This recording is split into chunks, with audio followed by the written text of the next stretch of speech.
আয়ে এরকম পছন্দের কেউ আছে কিনা? কি প্রশ্ন!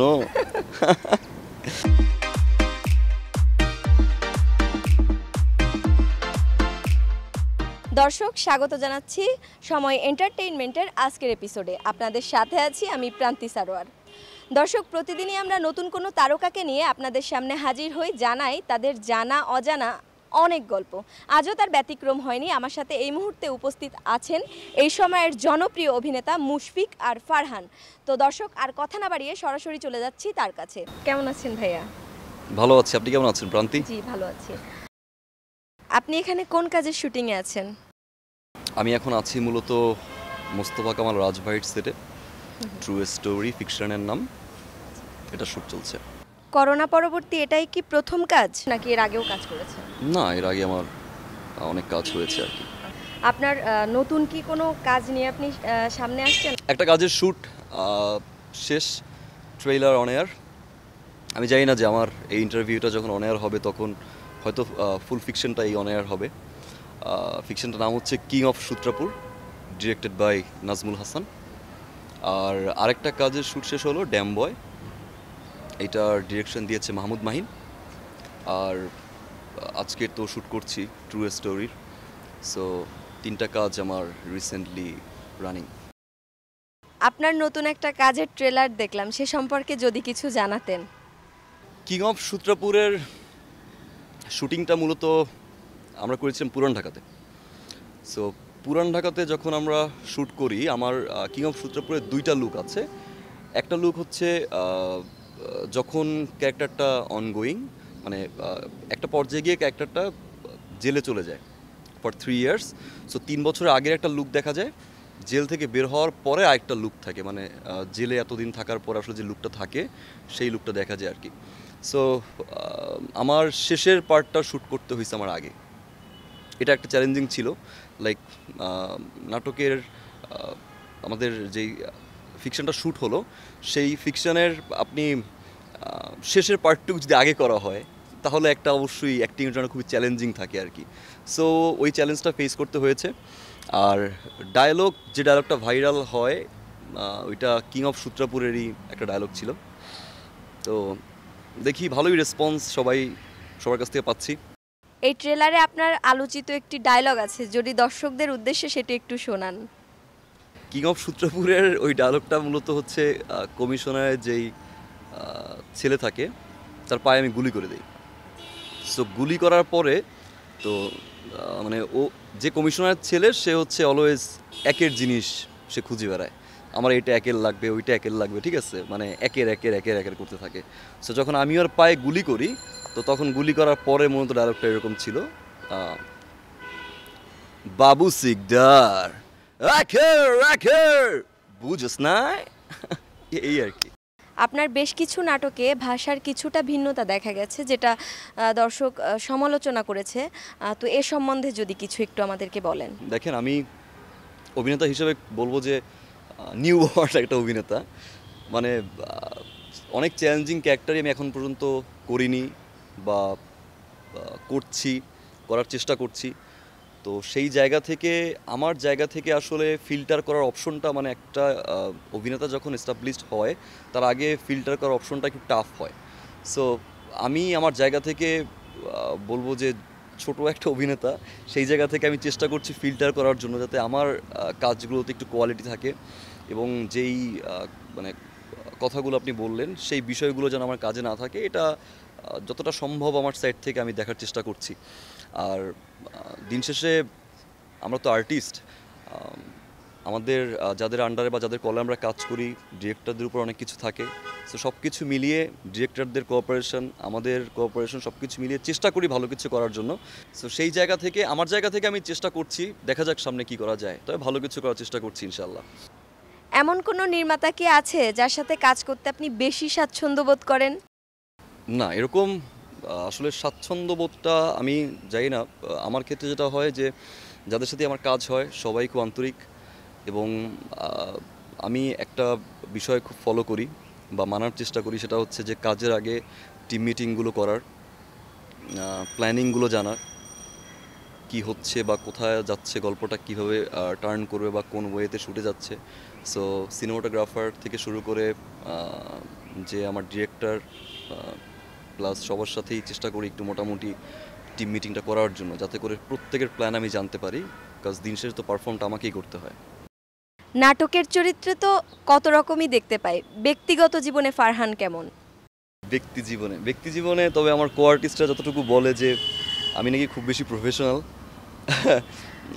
কাজ নিয়েই বেশিরভাগ সময় পড়ে থাকি, এবং আমিও এটা এনজয় করি যে লাইক প্রফেশনাল জায়গাটা আসলে প্রফেশনাল রাখার, কাজ নিয়েই যেহেতু আমাদের লাইক প্রফেশনাল যারা আমরা আছি, কলিগরা আছি, যেহেতু কাজের মাধ্যমেই আমাদের ওঠা বসা, সো কাজ নিয়েই পড়ে থাকতে বেশি ভালো লাগে আমার। আই ডোন্ট নো কেন রোবোটিক হয়ে যাচ্ছি কিনা আমি জানি না। কো আর্টিস্ট সে পরের কথায়, এমনি ব্যক্তিগত জীবনে আপনি এখনো কারো সাথে কোনো সম্পর্কে আছেন কিনা? আয়ে সেরকম পছন্দের কেউ আছে কিনা? কি প্রশ্ন! জানি ডিপ্লোম্যাটিক ভাবে দিবেন, তারপরেও দর্শক আপনি জানেন। এগুলাই চাই। ওকে, মূলত ব্যক্তি জীবনে আসলে আমার সবচেয়ে পছন্দ বা ভালোবাসার যে মানুষ সেটা হচ্ছে আমার মা। সো মার সাথেই আমি থাকতে চাই। মায়ের আমার জন্য দোয়া করবেন, যেন সারা জীবন মাকে এখন যে ভালোবাসাটা বাসি সেটা যেন সারা জীবন বাসতে পারি। নারী ভক্ত নিয়ে কোনো মজার স্মৃতি কি আছে? স্মৃতি তো অবশ্যই অনেক আছে আর কি।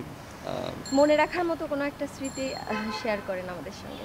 এখন তো আমি ফিকশনে রেগুলার, সো যারা আমাকে ভালোবাসেন, পছন্দ করেন, তারা আমার কাছে আমার পরিবারের মতো। সো তারা এখন জানে না যে আসলে কোথায় শ্যুট হচ্ছে, বা আমি নিজেও জানি না। যেমন রাজভাইয়ের এই শ্যুট এখানে হচ্ছে, আজকে হবে, কালকেও হবে, পরশুদিন আবার নেক্সট শ্যুটটা, বা পরশুদিন পরের দিন যে আমার কাজটা, সেই কাজটাতে আসলে লোকেশনটা কোথায় হবে সেটা আমি এখন পর্যন্ত জানি না। হয়তো এই শ্যুট শেষ হওয়ার পরে মিটিংয়ে যখন বসবো তখন আমি জানতে পারবো।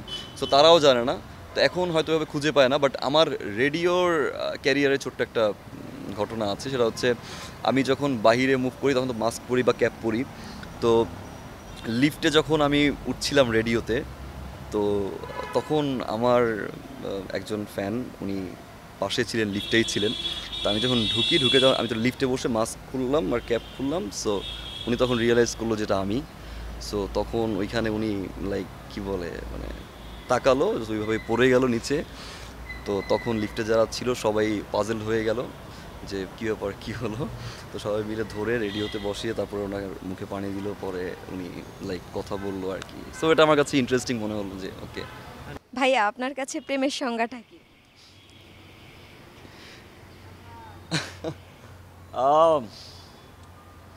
ভালোবাসা বা প্রেমের সংজ্ঞা, দেখেন ভালোবাসার স্পেসিফিক কোনো ডেফিনেশন আছে বা এটা আমি আমি জানি না, বাট আমার কাছে মনে হয় যে বিশ্বাস, আন্ডারস্ট্যান্ডিং, একজন একজনকে বোঝা, এই তো। মূলত ছাত্র জীবন থেকে আপনি কাদের অভিনয় দেখে বেশি স্বাচ্ছন্দ্য বোধ করতেন বা অনুপ্রাণিত হয়েছেন? ছাত্র জীবন বা প্রফেশনাল যে কোনো লাইফটাই বলেন না কেন, যে আমি যাদের কাজগুলো বেশি ভালো লাগতো বা দেখতাম, মোশাররফ ভাই খুব পছন্দের একজন অভিনেতা আমার, নিশু ভাই, অপূর্ব ভাই, এদের অভিনয় আমার খুব ভালো লাগে। আগে থেকেই ভালো লাগতো যখন আমি প্রফেশনে আসিনি, আর এখন তো আরও বেশি ভালো লাগে যেহেতু এই প্রফেশনে এসেছি আমি। ছোট চরিত্র থেকে এখন প্রধান চরিত্র করছেন, এই জার্নিটা কেমন ছিল? খুবই কঠিন, খুবই কঠিন, খুবই টাফ একটা জার্নি। লাইক গায়ের রং যদি একটু কালো হয় আর পিছনে যদি কোনো বিগ শট না থাকে, তাহলে সেটা খুবই টাফ একটা জার্নি আসলে এখানে আসার। নিজের জায়গাটা প্রুভ করে, প্রমাণ করে আসতে হয়। তো আমি অলওয়েজ বিশ্বাস করি বা ভাবি সেটা হচ্ছে যে যারা আমার কাজ দেখে বা যারা আমাকে ভালোবাসে তারাই হচ্ছে আমার সবচেয়ে বড় সাপোর্টার, যারা আমাকে আসলে এই জায়গায় নিয়ে এসেছে। আর জার্নিটা বললেন, জার্নিটা আমি আমার প্র্যাকটিসটা ছিল একটু ডিফারেন্ট। লাইক সকালবেলা আমি সেটে যেতাম 8টা-9টার দিকে, যখন সেটে যেতাম গিয়ে মেকআপ নিতাম, মেকআপ নেওয়ার পরে ধরেন বিকেলবেলা হচ্ছে আমার সিন। তো আমি ওই প্রোডাকশনের সাথে ঘুরছি, ছোট একটা সিন আমার, আমি ঘুরছি। সো আমি ওই সময়টা খুবই ফ্রি সময় এবং খুবই বোরিং একটা সময় পার করতে হয়। লাইক কখন শট নিবে আমার, দাঁড়িয়ে আছি, কখন আমার ওই ক্যারেক্টারটা আমি প্লে করব, দাঁড়িয়ে আছি। সো এই সময়টা আমি প্রথমে এভাবেই কাটাই। পরে একটা সময় গিয়ে আমার মনে হলো যে যেহেতু আমার অ্যাক্টিংয়ের কোনো ব্যাকগ্রাউন্ড নেই, সো আমার এখান থেকেই শিখতে হবে। আর এখন আমি যে ছোটো ক্যারেক্টারগুলো করছি, এই ছোটো ক্যারেক্টারগুলো হয়তো সামনে যদি আমি না করতে পারি, তাহলে এখন আমার যে শেখার জায়গাটা, সামনে হয়তো সেটা পারবো না। কারণ ভাইয়ারা যখন পারফর্ম করতো, লাইক নিশু ভাইকে দেখতাম যখন পারফর্ম করতো, টানা পারফর্ম করছে। সো গ্যাপের ওই সুযোগটা হয়তো খুবই কম থাকতো, যেটা আমি ওই ছোটো একটা যখন করতাম তখন আমি অনেক গ্যাপ পেতাম। একটা সিন করলাম সকালে, আবার একটা সিন করছি রাতে, সো এই সময়টাতে বসে আছি। সো আমার কাছে মনে হচ্ছিল যে এই সময়টাতে আমার শিখতে হবে। সো শেখার জন্য আমার কী করতে হবে, আমি যেটা করতাম, আমার মনে আছে যে যখন ডিরেক্টররা মনিটর নিয়ে বসতো, চেয়ার নিয়ে বসতো, আমি পাশে গিয়ে দুই পায়ে ভর করে হচ্ছে মানে এভাবে বসতাম আর কি। বসে আমি মনিটর দেখতাম যে পারফর্ম করছে, আমি রিয়েল টাইম যে পারফর্মটা করছে সেটাও দেখতাম, মনিটর দেখতাম, সেটাও দেখতাম, মনিটর দেখতাম। অ্যাকশন বলার সঙ্গে সঙ্গে কীভাবে ক্যারেক্টারে ঢুকছে, কাট বলার সঙ্গে সঙ্গে কীভাবে ক্যারেক্টার ছেড়ে দিচ্ছে, ইমোশনের ডেলিভারিটা কে কীভাবে দিচ্ছে। মানে একটা সময় গিয়ে আমি না ওই মোমেন্টটা এনজয় করা শুরু করলাম যে ওকে, এটা তো বড় একটা সুযোগ শেখার। তো ওইখান থেকেই আসলে শেখা, ওইখান থেকেই আসলে শিক্ষা লাভটা করা। এই স্ট্রাগল অবশ্যই হয়েছে, এখনও হচ্ছে, সামনে আরও হবে, and I am ready for it.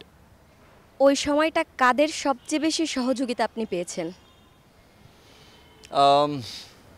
আমি সহযোগিতা কোনভাবে আপনি বলছেন, লাইক ডিরেক্টর না আর্টিস্ট? আর্টিস্ট হোক, নির্মাতা হোক, মানে আপনার সহযোগিতায় কারা বেশি সবচেয়ে আপ্রাণ হয় না, কাছের মানুষ হয়ে ওঠে কিছু, সেই কাছের মানুষগুলো কারা, আমরা তাদের নাম জানতে চাই। ওকে, সাপোর্ট যদি বলেন, আমি আসলে দ্যাট টাইম আমার কাছে আমার যারা যেই সেটে আমি কাজ করতাম, আমি একটা জিনিস খেয়াল করেছিলাম তখন, যে সবাই একটু একটু করে সাপোর্ট দিচ্ছে আমাকে, লাইক এবং আমি একটা বিষয়ে যে আমি সাপোর্ট করি আমার কো আর্টিস্টদের। তো এই শিক্ষাটা মূলত আমি আসলে ওইখান থেকেই পেয়েছি, লাইক আমিও একটা সময় গিয়ে সাপোর্ট পেতাম। তো যদি আমি বলি যে সবচেয়ে বেশি সাপোর্ট শুরু থেকে যার পেয়েছি সেটা হচ্ছে বান্না ভাই। সো বান্না ভাই ধরেন বলতো আমাকে যে সামহাউ তুই পারবি। সো এই একটা কথাই আমার কাছে তখন আসলে অনেক কিছুই ছিল, বা ওইটার উপরে ভর করেই আসলে এইখানে আসা। আমি জানি না কতটুকু আল্লাহ আমাকে নিয়ে আসছে, বাট সামনে যত দূর যাব, আমার কিছু আশেপাশে কিছু মানুষ আছে যাদের সাপোর্টটা আসলে খুব বেশি আমার ক্যারিয়ার, এবং তাদের সাপোর্টেই যাব ইনশাল্লাহ। যখন আপনি ছোট ছোট চরিত্রগুলো নিয়ে কাজ করতেন, তখনকার সময়ে আর এখনকার এই মুখ্য চরিত্রগুলোতে অভিনয় করছেন, এই সময়ে এসে মেকআপ রুমে আপনার কোনো অভিজ্ঞতা থাকলে সেটা আমাদের সঙ্গে একটু শেয়ার করবেন। আমাদের মেকআপ রুম আসলে অলওয়েজ ইন্টারেস্টিং হয়, খুব মজার হয়। কাজ আমরা যখন মেকআপ রুমে বাইরে কাজ করি, তখন তো ধরেন আমাদের লাইক মেকআপ রুম থেকে যখন বের হই, তখন আমরা হচ্ছে ওই সিনটার জন্য বের হই। তো তখন একদম ওই ক্যারেক্টার নিয়ে আমরা বের হই। বের হওয়ার পরে ক্যারেক্টার পোট্রে করা মেকআপ রুম আসি। মেকআপ রুমটা হচ্ছে আমাদের ফ্যামিলির মতো। সো সবাই খোঁজ খবর নেই। যেমন আজকে আমার এখানে আছে মিঠু আপা। সো আসার পরে মিঠু আপার সাথে কথা হলো। মিঠু আপার সাথে আমার অনেকদিন পরে দেখা, লাইক কিং অফ সূত্রপুর যখন করছি তখন আমার তখন দেখা হয়েছিল, আজকে আবার দেখা। সো মাঝখানে মিঠু আপার লাইফে কী ঘটলো এটা আমরা জানলাম। মুকিত ভাই ছিল। আমাদের একটা মজা হয়, একটা ফান হয়। তো ছোট চরিত্র আসলে মেকআপ রুমে কোনো ছোট বড় চরিত্রের প্রায়োরিটি ওইভাবে থাকে না। সবাই ফ্যামিলির মতো, এখন যে যেভাবে নেয়। ওকে, আমি পছন্দ করি আমি চুপচাপ থাকবো, আমি একটু কথা কম বলবো, কেউ আমাকে ডিস্টার্ব করবে না। কেউ একটু কথা বেশি বলতে পারে। আবার যখন আমাদের ইম্পর্টেন্ট সিন থাকে সবাই একটু চুপ থাকি, ক্যারেক্টারে থাকি। এই ইন্টারেস্টিং পার্ট বলতে এগুলোই হয়। আর অবশ্যই যখন আপনি যে কোনো একটা কোম্পানিতে জব করবেন, আপনার পজিশন যখন উপরে যাবে, তখন তো অনেকেরই বিহেভিয়ার চেঞ্জ হবে, ভালোবাসাটা আরও বেশি বাড়বে। That's it. এখন পর্যন্ত আমরা আপনাকে ছোট পর্দাতেই দেখেছি, বড় পর্দাতে কবে দেখতে পাবো, এরকম কোনো কাজের কোনো অফার আছে কিনা? অফার অবশ্যই আছে, প্ল্যানিংও হচ্ছে। লেটস সি, যখন সময়টা আসবে, আমাকে যারা ভালোবাসে বা যারা আমাকে সবসময় দেখে, মুশফিকার ফারহানকে যারা পছন্দ করে, অভিনয় পছন্দ করে, তারা জানতে পারবে। দর্শকের উদ্দেশ্যে যদি কিছু বলেন।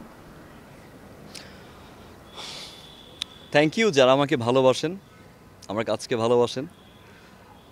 একটা বিষয়ে আমি আসলে ধন্যবাদ দিতে চাই। আমি দেখেছি যে কিছু কিছু নাটকে আমার পারফরমেন্স আমার মনের মতো হয়নি, বাট যারা আমাকে ভালোবাসেন মানে দর্শক যারা আছেন মানে আপনি অনেকে সাপোর্ট দিয়েছেন, অনেকে পজিটিভ কমেন্ট করেছেন। সো আপনাদের পজিটিভ কমেন্ট বা পজিটিভ রেসপন্স যে আসলে একটা মানুষের পারফরমেন্সে কতটা সহায়তা করে সেটার বড় এক্সাম্পল আমি ফিল করি যেটা আমি। সো থ্যাংক ইউ যারা আমাকে সাপোর্ট দেন। আর যারা মানে কি বলে যারা অপছন্দ করেন বা যারা হেটার্স বলে সবাই হেটার্স, সো আপনাকে অনেক ভালোবাসা। হেটার্স যারা, আপনিও সুস্থ থাকুন, সুন্দর থাকুন, ভালো থাকুন, ভালোবাসুন প্রিয় মানুষকে। Good luck.